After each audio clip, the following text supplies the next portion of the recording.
Hi, it's Paul from Derivan again, and today I'm going to take you through how to create this still life painting with self-leveling medium. So once we have some found objects, it's important that we don't just clump them in a big heap. So can we see that when everything is contained within the one area, the picture or the volume of it becomes too excessive? So what we want to do is actually first of all set up your still life a little lower than what you're painting, so we're looking over the subject, and what that does is give us a leeway. So what we're looking for is almost like a landscape. We're looking for a foreground, a midground and a background, and what I like to have is part of the cloth being visible through all those areas.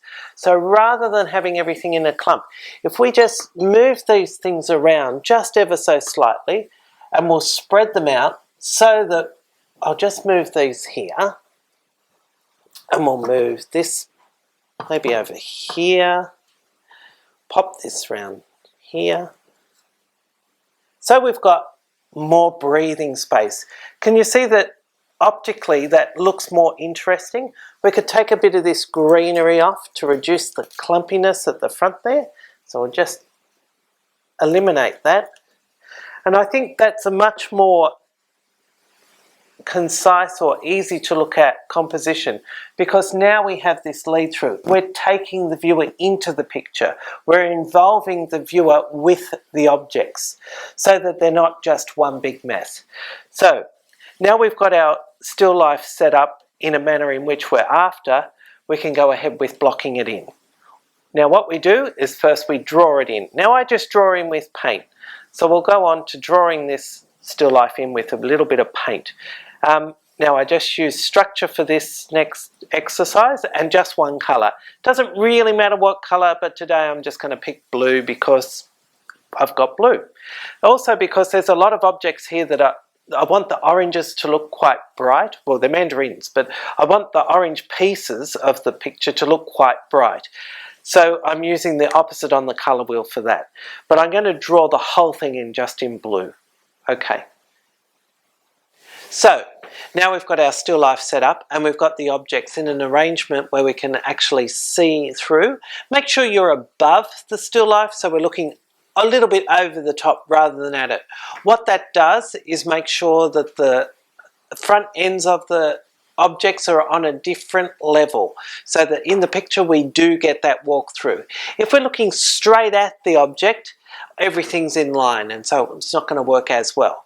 Now, as previously mentioned, I'm just going to block this in ultramarine blue. So just a bit of water and some ultramarine.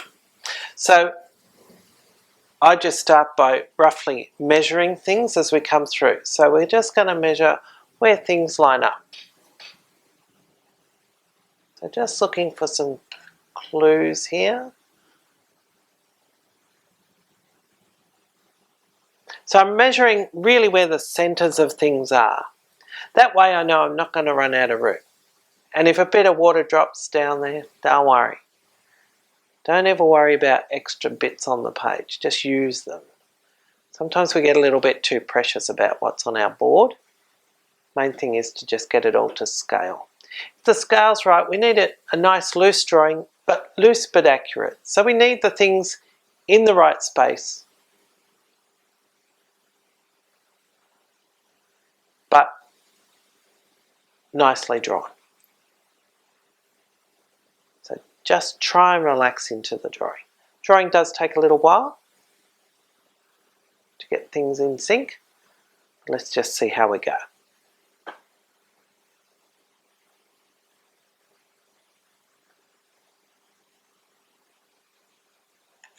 So I'm always measuring from the one reference point and coming across the work, you'll notice.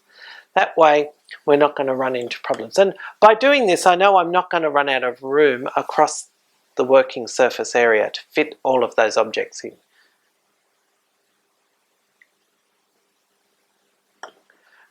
Okay, so now I know where things sort of lie left to right or right to left. I need to work out where they are up and down the board. So I'm just marking some other reference points working from the bottom up. So first of all I work from the side in, then we're working from the bottom up. That'll give us other points of reference so that we know where things lie and we're not going to run out of room.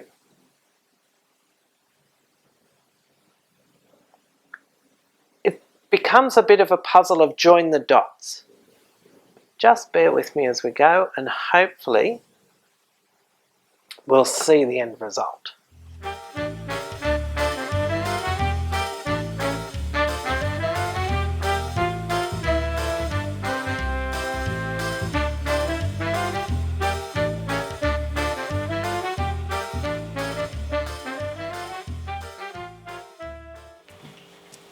So, now that we've got our drawing of the still life in place, we can start to add a bit of colour.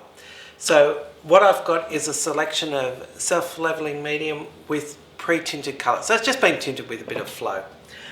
Now, I'm going to start with the darks because it's really a logical way of working. We can't show a highlight because the canvas is white. And actually, in this painting, we're going to actually leave a lot of white anyway. So I'm going to hunt for the darkest darks first. So the darkest darks is really the black. So just going to start and we just squash it on. You'll find that this is a real pouring type medium. So you just gently squeeze this bottle and deliver the colour to the board. Just looking carefully at our subject for where that play of tonal darks falls.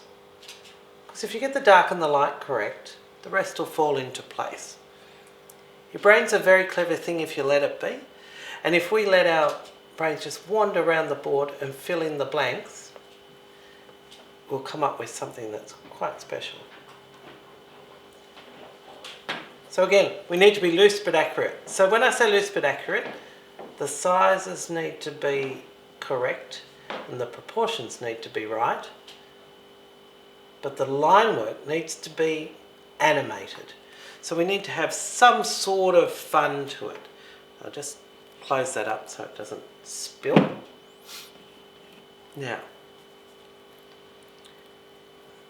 I might try that and go to the next level down. So just again now hunting the next sort of mid blue. I'm going to try a bit of that on here, a bit through here, and a bit down here. So this is the next darkest there, and I've picked a colour that's going to represent that. The colour I've picked isn't quite as dark as what I've got in real life, but it's what we're going to use to represent what we're doing. I'm just going to actually pop a little bit of that here at the moment around the edges of these mandarins. Because being the opposite on the colour wheel, it's going to actually help to make those mandarins look brighter without us having to plough in a lot of paint or a lot of colour. Now this little jug is quite dark, so I'm going to use a bit of black with that blue. So I'll start with a tiny bit of black, put a bit of a rim on it, down we go, and around. That's interrupted by a leaf there, and it's got a strange sort of pattern. So we'll just suggest a bit of a pattern, and then we'll fill this in with the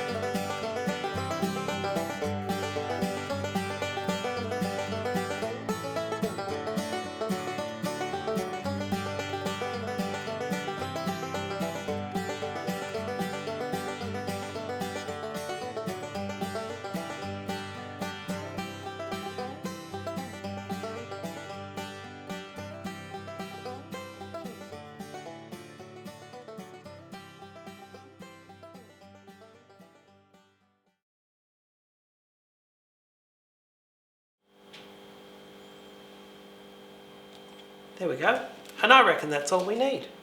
So there you go. That's self-leveling medium with bit of colour added. Have a go, it's good fun. Hope you enjoyed that.